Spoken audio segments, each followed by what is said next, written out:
আসলে আমাদের উদ্দেশ্য খাওয়া দাওয়া না, আমাদের উদ্দেশ্য ঘুমানো না, আমাদের উদ্দেশ্য বাচ্চা পয়দা করা না। আল্লাহ রব্বুল আলামিন আমাদেরকে একটা মহান দায়িত্ব দিয়ে পাঠিয়েছেন, একটা ডিউটি দিয়ে পাঠিয়েছেন। কারণ এই পৃথিবীতে আল্লাহ রব্বুল আলামিন বহু জীবজন্তু সৃষ্টি করেছেন, অনেক প্রাণী সৃষ্টি করেছেন যারা মানুষের থেকেও বেশি খেতে পারে, যারা মানুষের থেকেও বেশি ঘুমাতে পারে, মানুষের থেকেও বেশি বাচ্চা পয়দা করতে পারে, ঠিক কিনা বলেন?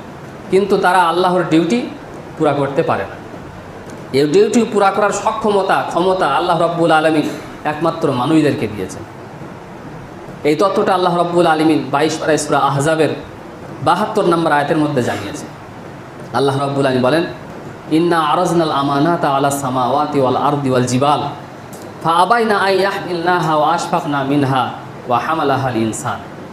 আল্লাহ পাক বলছেন যে আমি একটা ডিউটি আসমানদেরকে দিতে চেয়েছিলাম, জমিনদেরকে